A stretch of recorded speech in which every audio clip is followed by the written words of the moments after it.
Thank you and welcome to the show this morning. The topic this morning is racial segregation, and we're fortunate to have with us to talk about racial segregation, Alana McLaughlin. Alana will give us some information in reference to her background, education, and her experiences, and then we'll get into the topic of racial segregation. Alana, let's first of all have you to talk about some information in reference to you and your odyssey in reference to being on this television show. I think that this is several seasons for you, and you started out as an 8-year-old child, and now you old enough to come to me and say, let's talk about racial segregation. And I agreed with that primarily because you've done such an excellent job in terms of some of the other, quote, grown-up topics that we felt that you had to deal with, and the topics that you convinced me that you were capable of dealing with, and so I fell for that, and so I'm back again with you dealing with racial segregation. But before we get into racial segregation, Alana, let's talk about your background, your education, and some of your experiences, and then we'll start talking about the topic itself. Well, for our new viewers, my name is Alana McLaughlin, born August 27th, 2002. I went to pre-K at Napier Elementary and multiple schools after that, and I currently go to John Early Museum Magnet Middle School, where I'm in 6th grade.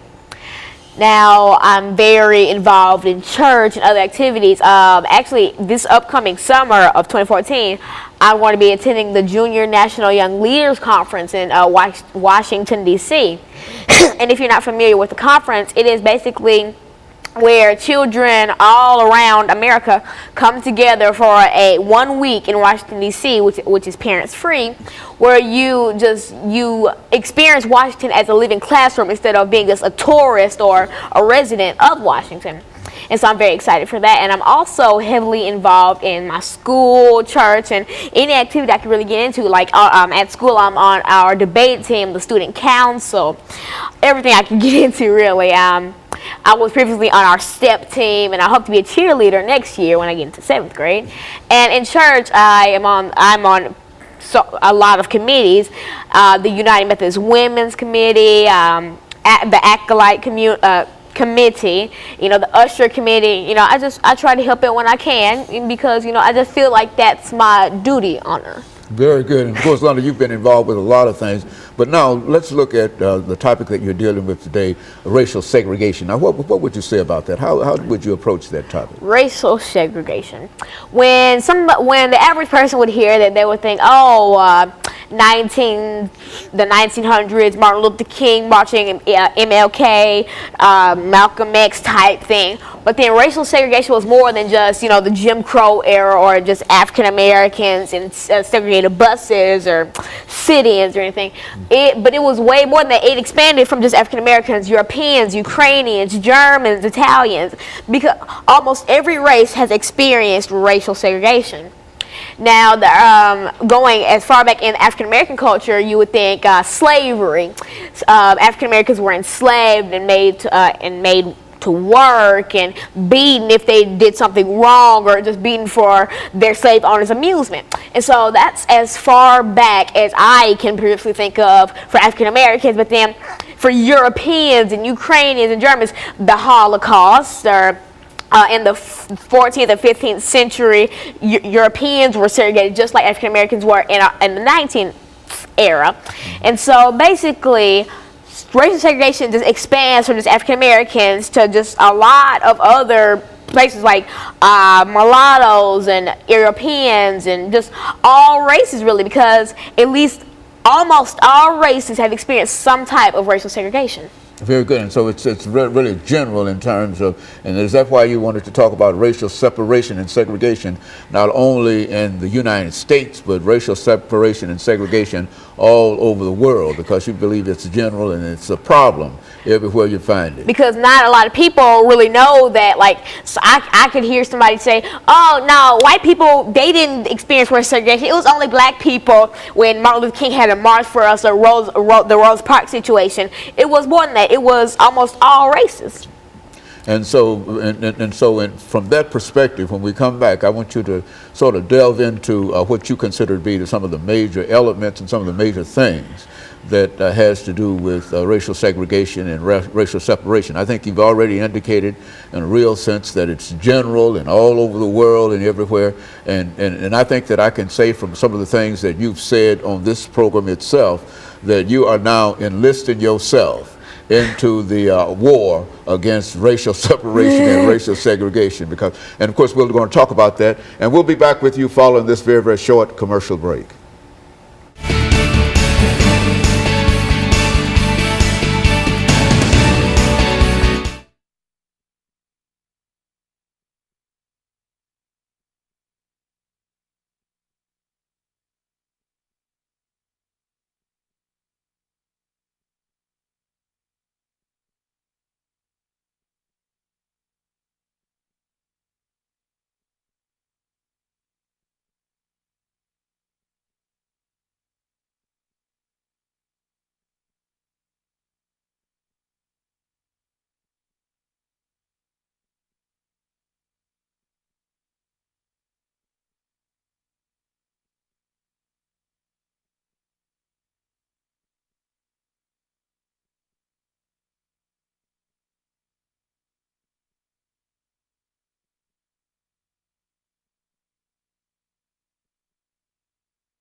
Thank you and welcome back to the second segment of the show for today.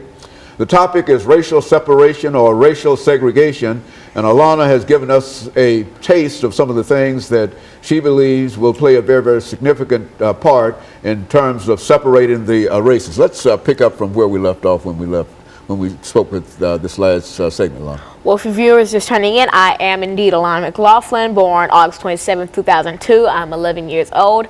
I am in 6th grade at John Early Museum Magnet Middle School. And in the previous segment, we talked about my background in education. Then we sort of got into racial segregation.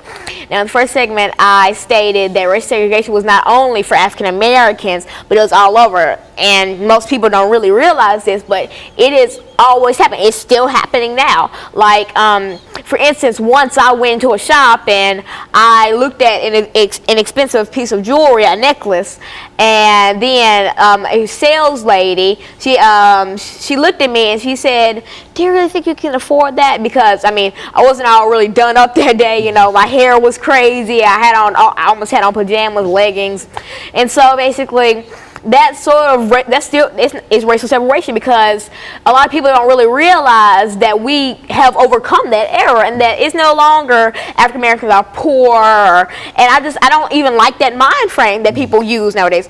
Like President Obama.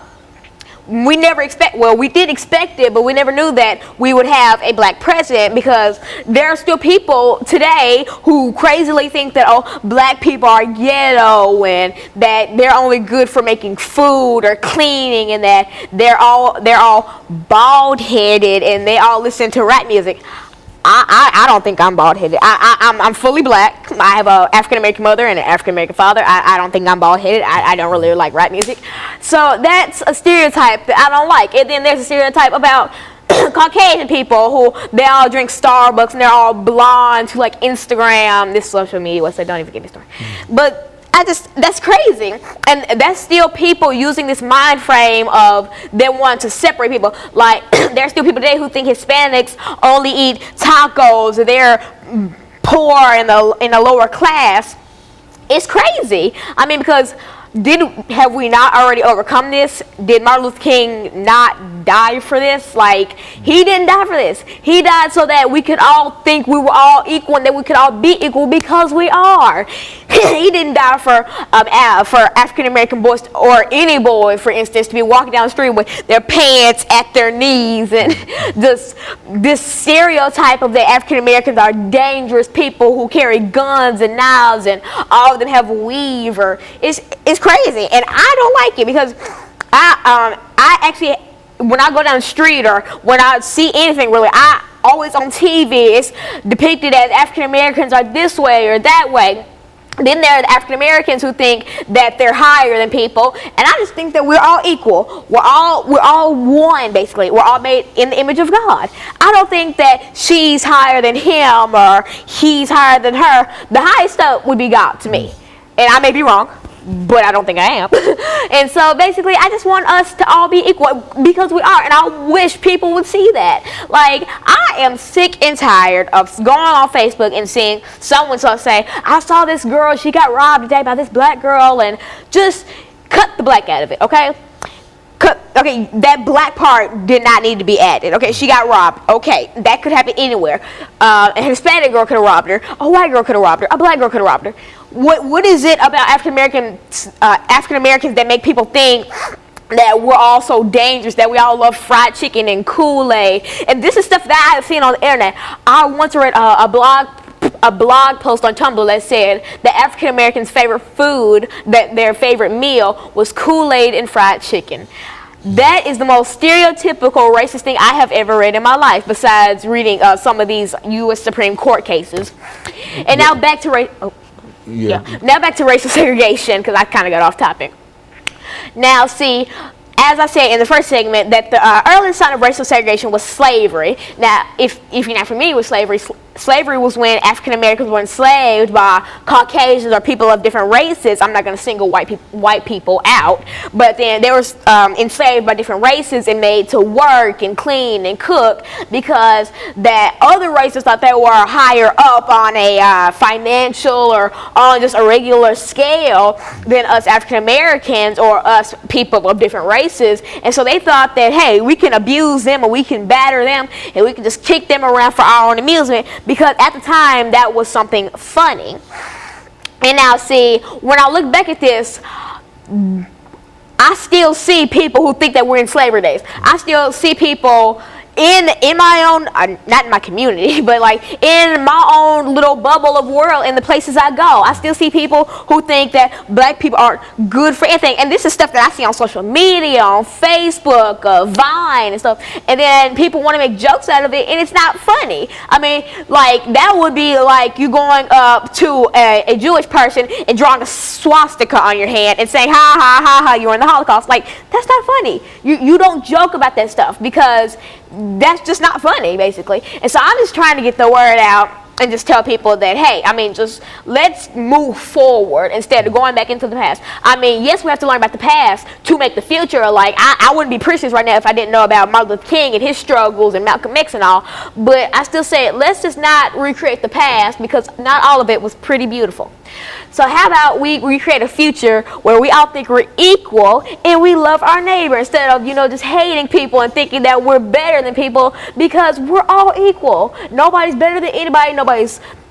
We're equal. We're all people. We're all made with the same things. We almost all have hair and eyes. We're all humans. We all have souls, and we're people. We're just Homo sapiens. And so, Lana, in a real sense, all of this information that you have in reference to racial separation and segregation, I know has to have some kind of factual basis behind it, and I think you've talked about some of the factual basis of the beginning of racial separation and et cetera and et cetera. And so when we deal with this final segment, I want you to deal with some of the court cases and some of the things that made for racial separation. So in spite of everything that you've said, there was a system that separated people constitutionally, and that's what we want to try to deal with when we come back, because I think that you've got some information that can give some credit to those individuals who have fought against some of the things that you're trying to fight against now. We can certainly appreciate that, but when we come back, let's look at some of the factual information that you have dealing with racial separation and racial segregation, and then we'll be able to, from that point on, analyze where we are going from this particular point, because I think everything that you've said is exciting and et cetera, but it really does not lay the foundation as to how we move forward. That information that you have will deal with that. And we'll be back with our audience following this very, very short commercial break.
Thank you and welcome back to the final segment of the show for today.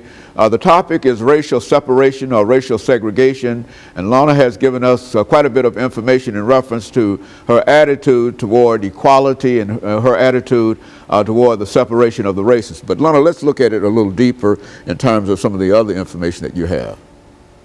Now, in the previous segments, I did say that I was Alana McLaughlin. I am Alana McLaughlin. I am 11 years old, and I go to John Early Middle School.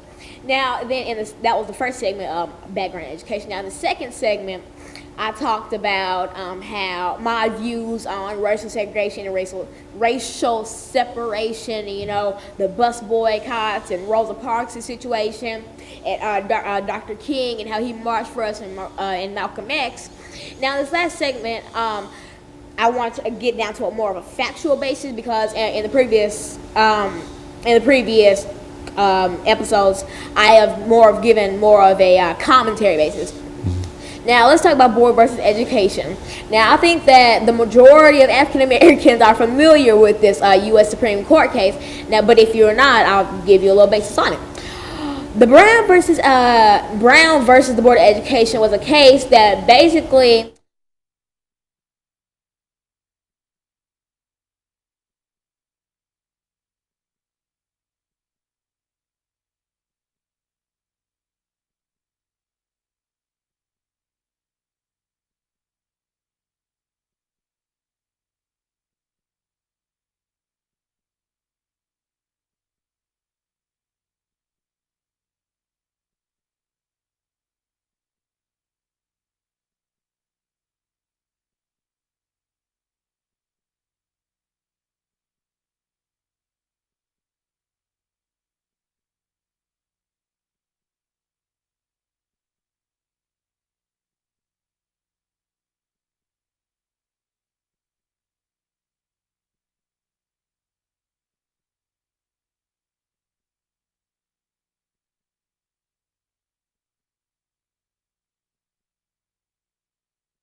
Thank you and welcome back to the final segment of the show for today.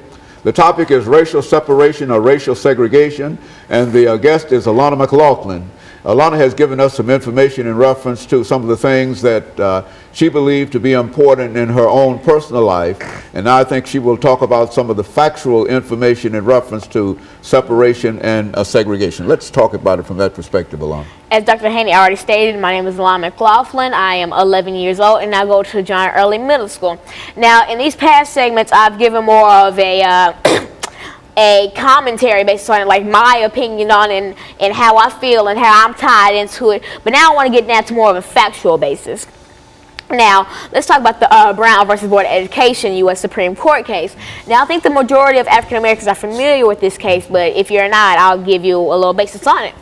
The Brown versus Board of Education case was basically 1/3 of how we got integrated schools. Now, integrated schools are schools that have multiple races in it. Before, we would have just a Caucasian school or an African American school or this or that. But then the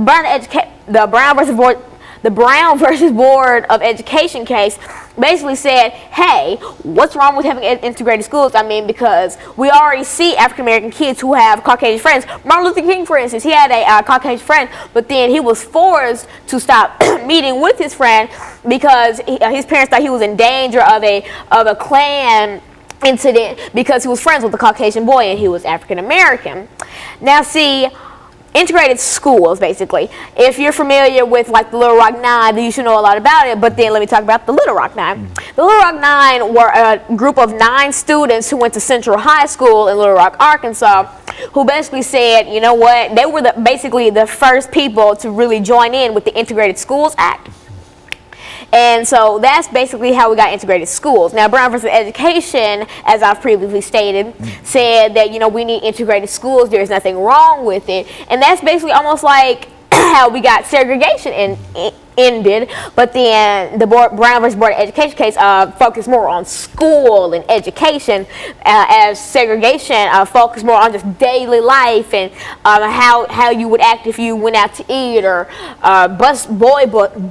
bus boycotts and things like that.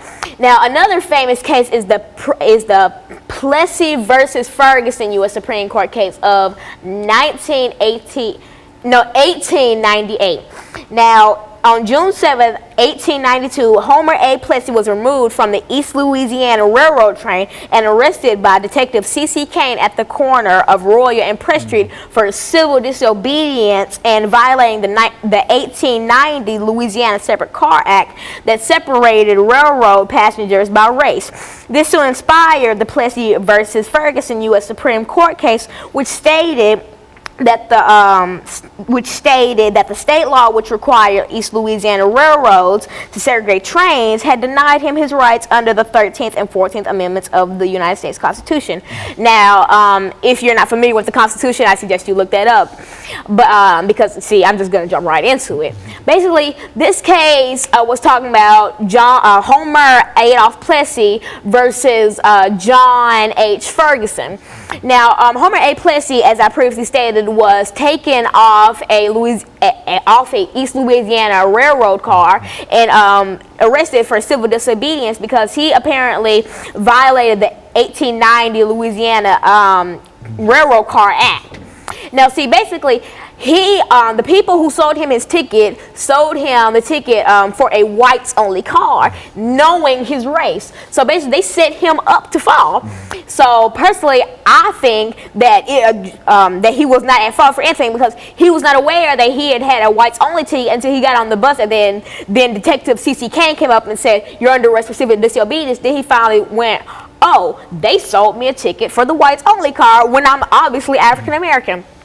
Now, see, thankfully, when they took this to the U.S. Supreme Court, Homer A. Plessy was not charged, as they previously stated he would be, but he finally understood how they basically tormented and bullied him because of the fact that he was African American. Now, see, this also ties in with bullying, which has expanded to modern day cyberbullying, which is bullying with electronics like this iPhone or a computer and such. And so basically, that's one of the earliest instances on record of the U.S. Supreme Court case that basically shows that he was bullied. And so Homer Adolph Plessy was basically he got to live his life after this. He got to move forward, basically, and that's what I want to do in life. I want us African Americans, us Europeans, Germans, Italians, Creoles. I want us to move forward.